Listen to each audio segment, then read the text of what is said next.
So in the next question, we have to do as follows.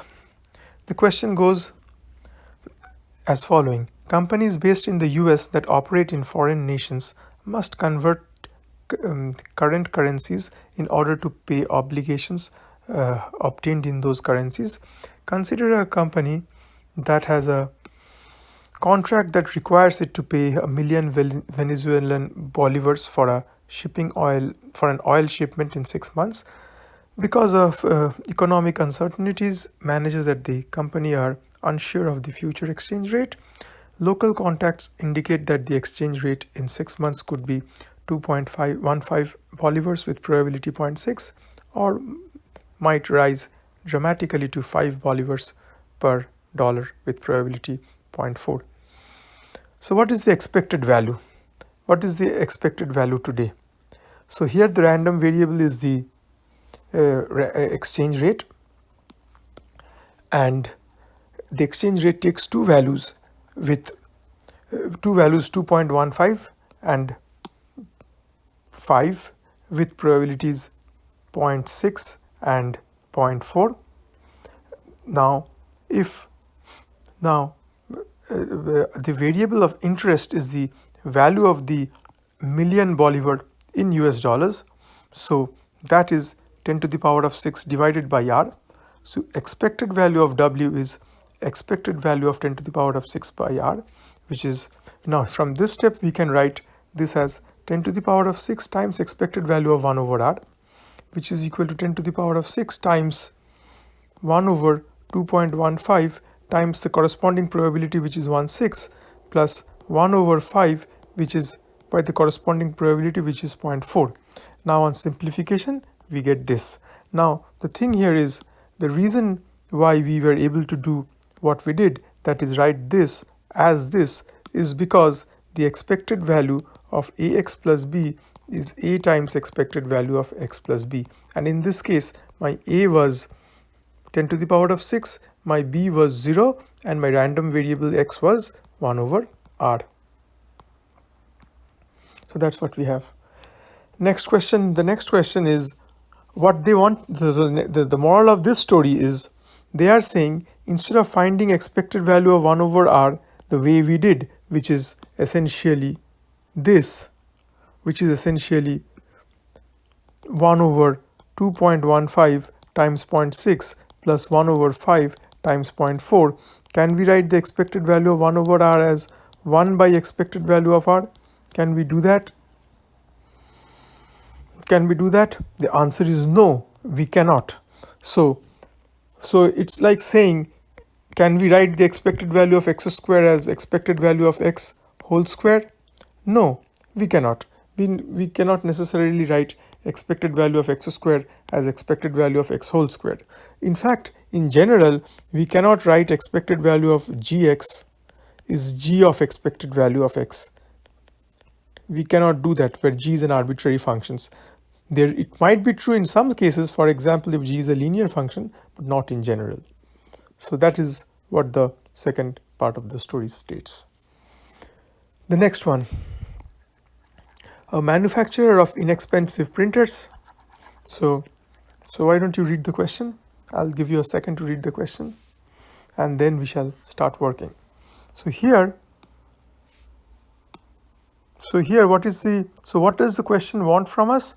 The question wants us to calculate by how much is the chance of purchase increasing. So we are trying to find out by how much is the probability increasing. So that is what we have to find. Probability is increasing for the expected net profits to increase. So in order for the expected net profits to increase, by how much should this chance of purchase increase? So here what are we doing? We are selling printers which has a retail price of $150. Now this $150 does not have really any role to play in the question. And then we are said that for each one of these we make a profit of $60, and here the chance of purchase is P. Now, in order to increase their sales figures, what they are doing is they are offering a $30 mail-in rebate. So what does the term mail-in rebate mean? Mail-in rebate is a kind of incentive which is provided as follows. So when you go to the store, they give you a coupon which you have to go home, fill it up and post it and then you will get your check in the mail. So you don't get the $30 right away when you purchase, but the $30 you get when you take that coupon, fill it up and mail it. So what happens is sometimes many people purchase hoping that they would follow up by mailing the coupon and getting that check $30 back, but they forget or they are too lazy or they lose it, and in that process the company saves that $30 rebate. So that is how the mail-in rebate works. So here the chances of purchase is P, and since they are providing that mail-in rebate, they are assuming that the chances are going to increase to P star. So the question is, by how much should P star increase in order for the expected profit to increase? So our random variable X is the initial profit. So let's see, our random variable X is the profit before the mail-in rebate, and it takes two values, 60 when you purchase and 0 when you don't purchase. So expected value of X is 60p. Let Y denote the profit with the mail-in rebate, and then P star is the probability of purchase. 1 minus P star is probability of not purchase, and this takes the values 30 or 0. 30 because of 60 minus 30, original $60 and $30 mail-in rebate. Here I am assuming everyone is using the mail-in rebate. So the expected value here is 30p star. Now in order for the expected profit to increase, 30p star has to be greater than 60p. So p star has to be greater than 2p. So here my chances of purchase, the chances of purchase has to double. Okay. The next one, not all rebates offered are equal. Not all rebates offered are equal. What is the chance of rebate being hovering around 40%? With the chances of rebate being hovering around, rebate being used being hovering around 40%, the same question, what would be the, how much does the chance of purchase need to increase in order for the expected net profit to increase? So now here, everyone who gets the mail-in rebate is not using the mail-in rebate. So our profits are $60 for those who buy and do not use the rebate, $30 for those who buy and use the rebate, and $0 for those who don't buy. So probability of $0 is, probability of $0 is, that is they don't buy, is 1 minus P star. Probability of $30, that is buy and turns in the mail-in rebate, is P star times 0.4, and probability of 60, which is buys and does not turn in the mail-in rebate, is P star times 0.6. Here we assume the events that buying and turning in the rebate are independent of one another. So here we calculate the expected value, and this 48p star is greater than 60p, which gives me P star is greater than 1.25p. So now, the next question, an insurance salesperson visits up to 3 clients each day, hoping to sell a new policy. He stops the day once he makes a sale. Each client independently decides whether to buy a policy. 10% of the clients purchase the policy. Create a probability model of the number of clients the salesman visits each day. So what would be the model for the number of clients the salesman visits each day? Let's see. So here my random variable is the number of clients visited. So here the random variable is the number of clients visited. So the random variable takes the values 1, 2 or 3 with probabilities 0.1, 0.29, 0.81. So how did we get these probabilities? So the random variable takes the value 1 when the client only visits when the salesman only visits the first client, which means the first client buys, which is 0.1. The random variable takes the value 2 if the salesman if the first client does not buy and the second client buy, which is 0.9 times 0.1. So random variable takes the value 3 if so there are two ways to do this. One is, if we assume that this is a valid distribution, then clearly the sum of the three probabilities must be equal to 1, and so we can subtract the sum of the first two from 1, which gives me 0.81, and that solves the problem. So, or the way we could argue is x equal to 3 is same as the first did not buy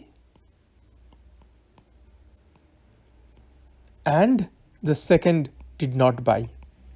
We don't care what happened to the third one, because irrespective of whether the third one buys or not, if the first does not buy and the second does not buy, we have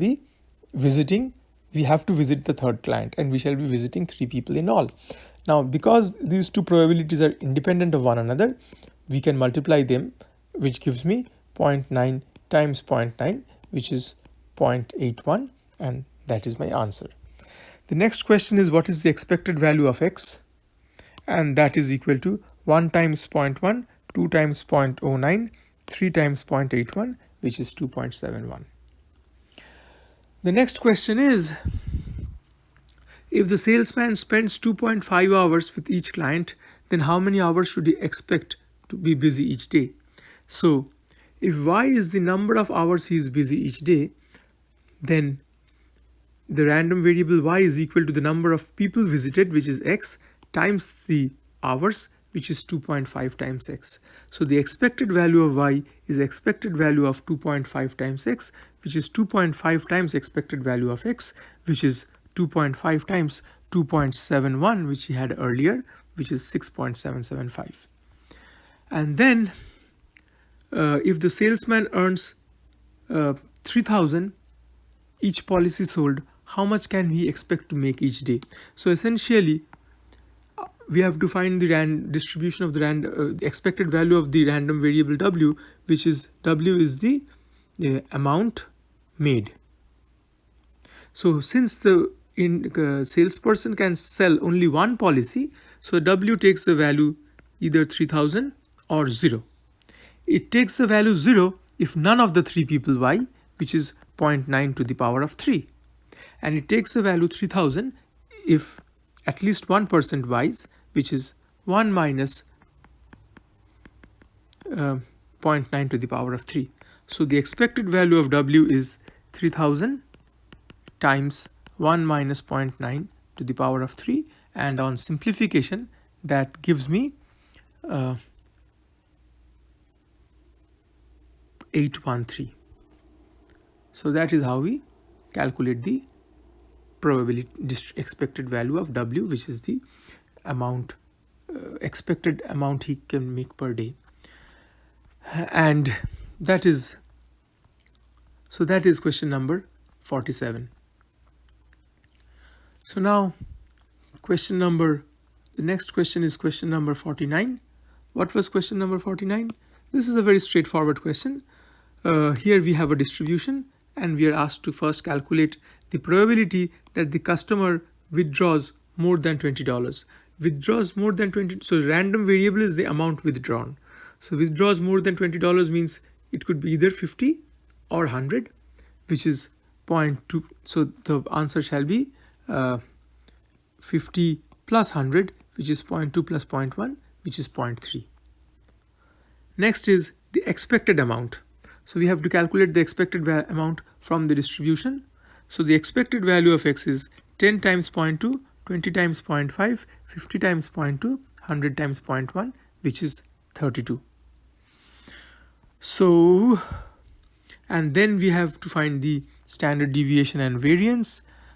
So the variance here is expected value of x square minus expected value of x whole square. The expected value of x square is 10 square times the probability, 20 square times the probability, so on and so forth, which is 1720. And the So the variance is 1720 minus 32 square, which is 696. Standard deviation is the square root of that, which is 26.39. So that